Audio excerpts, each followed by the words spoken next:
Hello students, आज इस video में हम चैप्टर 5 प्रारंभिक आकारों को समझना प्रश्नावली 5.5 से क्वेश्चन नंबर 3 और 4 सोल्व करेंगे। और अगर आपने अभी तक मेरे चैनल को सब्सक्राइब नहीं किया है तो कर लीजिए। अब क्वेश्चन नंबर 3 देखिए, लिखा है आपके ज्यामिति बक्स में दो सेट स्क्वायर हैं, इनके कोनों पर बने कोणों के माप क्या हैं? क्या इनमें कोई माप ऐसी है जो दोनों में उभयनिष्ठ है? तो देखिए, ये दो सेट स्क्वायर हैं और हमें कहा गया है कि इनके ये जो कोने हैं इनमें कितने कितने डिग्री के कोण बन रहे हैं ये बताना है। तो सबसे पहले हम इस सेट स्क्वायर के कोनों का माप कर लेंगे। तो देखिए, इसमें तीन कोने हैं, एक कोना ये है, दूसरा ये और तीसरा ये, तीन कोने हैं। तो हमें बताना है कि इस कोने में कितने डिग्री का कोण बन रहा है, ये कोण कितने डिग्री का बन रहा है और ये कोण कितने डिग्री का बन रहा है, ये हमें बताना है। तो सबसे पहले हम इस कोने का, ये जो ये वाला कोना है, देखेंगे इस कोने में कितने डिग्री का कोण बन रहा है। तो अगर आप देखें तो ये एक एल जैसी शेप बन रही है। देखिए, यहाँ से अगर आप देखें ये एल जैसी एक शेप बन रही है, तो ये कोण कितने डिग्री का होगा? 90 डिग्री का। तो इस कोने का तो हमें पता चल गया 90 डिग्री का कोण बन रहा है। अब हम इस कोने का कोण का माप करेंगे कि यहाँ कितने डिग्री का कोण बन रहा है। तो इसके लिए हम डी का यूज़ करेंगे। अब देखिए, इस कोण को हम मापेंगे कैसे? जो आप ये कोना देख रहे हैं, इसका इस कोने के ऊपर आप डी का ये बीच वाला जो बिंदु है इस कोने के ऊपर रख लेंगे, और जो ये वाली लाइन है, जो ये लाइन है, इसके ऊपर डी की ये जीरो वाली लाइन जो है रख लेंगे। तो देखिए, मैंने रख दिया है। डी का बीच वाला जो बिंदु है मैंने ठीक इस कोने के ऊपर यहाँ पर रख दिया है, और जो ये जीरो वाली लाइन आप डी की देख रहे हैं, जीरो वाली लाइन, ये ठीक इस लाइन के ऊपर, ये वाली लाइन जो इस लाइन के ऊपर मैंने रख दी है। अब हम देखेंगे कि ये जो दूसरी वाली ये लाइन है ये किस तरफ जा रही है। तो ये देखने के लिए सबसे पहले तो आप ये देखिए, जिसके ऊपर आपने, जिस लाइन के ऊपर आपने ये जीरो वाली लाइन रखी है, डी की जो जीरो वाली लाइन आपने इस लाइन के ऊपर रखी है, ये किस तरफ है? इस तरफ है। तो हम गिनती यहीं से देखेंगे, 0 10 20 हमने इसी तरफ से देखना है। तब अगर हम इस तरफ से देखें 0 10 20 30 40 50 60, तो ये जो लाइन है किस तरफ जा रही है? 60 डिग्री की तरफ जा रही है। तो ये कितने डिग्री का कोण बन रहा है? यहाँ पर 60 डिग्री का कोण बन रहा है। ये 90 डिग्री का बन रहा है, 60 डिग्री का बन रहा है। अब हम इस कोण को मापेंगे कि ये कितने डिग्री का कोण यहाँ पे बन रहा है। तो इसके लिए मैंने इसे इस तरह से घुमा लिया है। तो देखिए, मैंने घुमा लिया है। अब ये वाला कोण मुझे मापना है, तो जो डी का बीच वाला बिंदु है इस कोने के ऊपर रखेंगे हम। ठीक है, ये मैंने रख दिया इस कोने के ऊपर, और जो डी की जीरो वाली आप ये लाइन देख रहे हैं, ये इस लाइन के ऊपर रख लीजिए।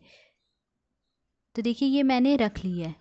अब हम देखेंगे कि ये जो दूसरी वाली लाइन जा रही है, ये वाली लाइन, ये वाला कोण हमें बताना है ना कि ये वाला कोण कितने डिग्री का है। तो ये वाली लाइन आप देखें किस तरफ जा रही है। अब हमने जो डी की जीरो वाली ये लाइन है किस लाइन के ऊपर रखी है? इस लाइन के ऊपर। और ये लाइन किस तरफ है? इस तरफ है। तो हम गिनती यहीं से ही स्टार्ट करेंगे। तब अगर हम यहाँ से गिनती स्टार्ट करें तो देखिए 0 10 20 30, तो ये जो लाइन है किस डिग्री की तरफ जा रही है? 30 डिग्री की तरफ जा रही है। तो कितने डिग्री का कोण बन रहा है? 30 डिग्री का कोण बन रहा है। तो इस सेट स्क्वायर में कितने डिग्री के कोण बन रहे हैं? एक 90 डिग्री का बन रहा है, एक 60 डिग्री का और एक 30 डिग्री का कोण बन रहा है। अब देखिए, अब हम जो ये दूसरा वाला सेट स्क्वायर है इसके कोणों का माप करेंगे। तो इसमें भी देखिए तीन कोने हैं, एक कोना ये है, दूसरा कोना ये और तीसरा कोना ये है। अब इन तीनों कोनों में कितने डिग्री के कोण बन रहे हैं ये हमें बताना है। तो सबसे पहले हम इस कोने में देखेंगे, इस कोने में कितने डिग्री का कोण बन रहा है। तो अगर आप देखें तो ये एल जैसी एक शेप है, तो यहाँ पर ये वाला कोण कितने डिग्री का होगा? 90 डिग्री का होगा। अब हम ये दूसरे वाला कोण माप लेंगे, ये वाला कोण कितने डिग्री का है।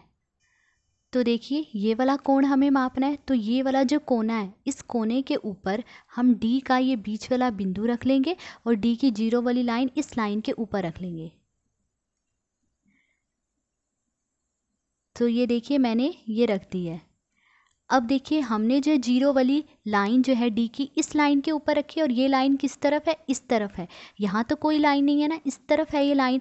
तो हम गिनती यहीं से देखेंगे और ये देखेंगे कि ये जो दूसरी वाली लाइन जा रही है ये किस तरफ जा रही है। अब अगर हम देखें तो यहाँ से 0 10 20 30 40, ये 40 डिग्री है, और उसके बाद ये 50 डिग्री है।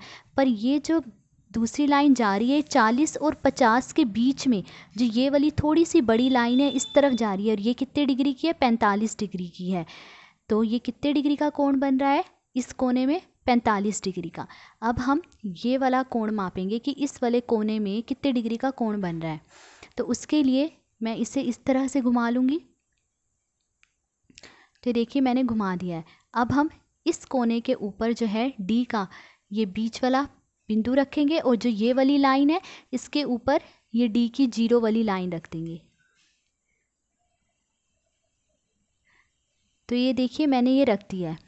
अब हम जो हैं हमने ये जो 0 वाली लाइन है डी की इस लाइन के ऊपर रखी है और ये इस तरफ है, इस तरफ कोई लाइन नहीं है, तो हम गिनती इसी तरफ से देखेंगे और ये देखेंगे कि ये जो दूसरी वाली लाइन है इस सेट स्क्वायर की ये दूसरी वाली लाइन ये किस तरफ जा रही है। तो देखिए यहाँ से गिनती शुरू करेंगे 0, 10, 20, 30, 40। ये 40 डिग्री है और फिर ये 50 डिग्री है। पर जो ये सेट स्क्वायर की ये वाली जो लाइन है ये कहाँ जा रही है, 40 और 50 के बीच में इस लाइन पर जा रही है जो थोड़ी सी बड़ी है और ये कितने डिग्री की है, 45 डिग्री की है। तो इस कोने में कितने डिग्री का कोण बन रहा है, 45 डिग्री का कोण बन रहा है। तो इस सेट स्क्वायर में कौन कौन से कोण बन रहे हैं, एक 90 डिग्री का बन रहा है, एक 45 डिग्री का और एक दूसरा भी 45 डिग्री का बन रहा है। तो देखिए एक set square 30 degree, 60 degree, 90 degree का, एक सेट स्क्वायर में ये 3 कोण बन रहे हैं, तथा दूसरा सेट स्क्वायर 45 डिग्री, 45 डिग्री और 90 डिग्री का सेट स्क्वायर है। ठीक है, तो हमने इन सेट स्क्वायर के कोनों में जितने जितने डिग्री के कोण बन रहे थे हमने माप लिए। अब आगे उन्होंने ये भी पूछा है कि इनमें कोई माप ऐसी है जो दोनों में उभयनिष्ठ है। उभयनिष्ठ मतलब जो दोनों सेट स्क्वायर में कॉमन हो, ऐसा कोई कोण है जो दोनों में बन रहा हो। तो देखिए 90 डिग्री का कोण है जो दोनों ही सेट स्क्वायर में बन रहा है। तो 90 डिग्री का कोण दोनों में उभयनिष्ठ है। तो ये था क्वेश्चन नंबर 3। अब क्वेश्चन नंबर 4 देखिए। क्वेश्चन नंबर 4 है, इस आकृति को ध्यान से देखिए, रेखा एल रेखा एम पर लंब है। तो देखिए ये एक आकृति है, इसमें ये कहा गया है कि ये जो रेखा एल है वो इस रेखा एम पर लंब है। ठीक है, अब इससे संबंधित कुछ क्वेश्चन हमें पूछे गए हैं। ए पार्ट देखिए पूछा गया है क्या सी ई बराबर ई जी है। तो देखिए ये है सी और ये है ई, तो पूछा गया है कि क्या सी ई बराबर है ई जी के। तो अब अगर आप देखें तो सी से डी तक एक इकाई है। एक इकाई मतलब कुछ भी हो सकता है, सेंटीमीटर, मीटर, कुछ भी हो सकता है। तो सी से डी तक एक इकाई, फिर डी से ई तक एक इकाई। तो सी से ई तक कितनी इकाई हो गई, एक और एक 2 इकाई हो गई। ठीक है, सी से ई तक 2 इकाई है। अब देखिए ई जी, ई से एफ तक एक इकाई, एफ से जी तक एक इकाई। तो एक और एक कितनी हो गई है, 2 इकाई हो गई। तो ई से जी तक 2 इकाई है। तो हमने देखा सी से ई भी 2 इकाई है और ई से जी भी 2 इकाई है। तो सी ई और ई जी बराबर हैं। तो देखिए सी ई 2 इकाई है और ई जी भी 2 ही इकाई है। तो हाँ सी ई बराबर है ई जी के। बी पार्ट देखिए पूछा गया है क्या रेखा पी ई रेखाखंड सी जी को समद्विभाजित करती है। समद्विभाजित मतलब 2 बराबर भागों में बांटना। तो अब इस आकृति को देखिए तो ये पूछा गया है कि क्या ये जो रेखा पी ई है वो इस रेखाखंड सी जी को 2 बराबर भागों में बांटती है, ये हमें बताना है। तो देखिए अभी हमने ए पार्ट में देखा था कि सी ई जो है ई जी के बराबर है। सी ई बराबर है ई जी के, जितना ये है उतना ही ई जी है। ठीक है, ये हमने देखा था। तो इसका मतलब जो ये जो बिंदु ई है वो इस रेखाखंड सी जी का मध्य बिंदु है, मतलब ठीक बीच में आ रहा है ये। तो जब ये ई इस रेखाखंड सी जी का मध्य बिंदु है तो इसका मतलब जो ये रेखा पी ई है वो इस रेखाखंड सी जी को 2 बराबर भागों में बांट रही है, क्योंकि ई तो मध्य बिंदु है तो जितना ये पार्ट है उतना ही ये पार्ट होगा। ठीक है, तो ये जो रेखा पी ई है वो इस रेखाखंड सी जी को 2 बराबर भागों में बांट रही है। तो देखिए क्योंकि सी ई बराबर ई जी है तो इसीलिए ई जो है सी जी का मध्य बिंदु है। तो अतः रेखा पी ई जो है रेखाखंड सी जी को समद्विभाजित करती है। अब सी पार्ट देखिए पूछा गया है कोई 2 रेखाखंडों के नाम लिखिए जिनके लिए पी ई लंब समद्विभाजक है। समद्विभाजक मतलब 2 बराबर भागों में बांट रहा है। तो हमें ऐसे 2 रेखाखंड के नाम बताने हैं जिन्हें ये जो पी ई है वो 2 बराबर भागों में बांट रहा है। तो देखिए जो ये रेखाखंड डी एफ है, अगर आप देखें तो इस रेखाखंड डी एफ को ये जो पी ई है 2 बराबर भागों में बांट रहा है। देखिए डी से ई तक एक इकाई और ई से एफ तक एक इकाई। तो जो ये पी ई है वो इस रेखाखंड डी एफ को 2 बराबर भागों में बांट रहा है। ठीक है, उसी तरह जो ये रेखाखंड CG है, अब ये रेखाखंड लीजिए, ये रेखाखंड CG, देखिए C से E तक 2 इकाई है, 1 और 1, देखिए C से E तक 2 इकाई, इसी तरह E से G तक भी 2 इकाई है, मतलब यहाँ भी 2 इकाई है और यहाँ भी 2 इकाई। तो ये जो PE है वो इस रेखाखंड CG का भी लंब समद्विभाजक है, 2 बराबर भागों में बांट रहा है। तो 2 रेखाखंड कौन से हैं जिन्हें ये PE 2 बराबर भागों में बांट रहा है? DF और CG। तो आंसर है DF और CG। अब डी पार्ट देखिए, डी पार्ट पूछा गया है क्या निम्नलिखित सत्य है। फर्स्ट पार्ट देखिए कि क्या AC बड़ा है FG से। तो देखिए ये है AC। अब देखिए A से B तक 1 इकाई, B से C तक 1 इकाई, तो A से C तक कितनी इकाई होगी? 1 और 1 2 इकाई हो गई। तो AC जो है 2 इकाई के बराबर है।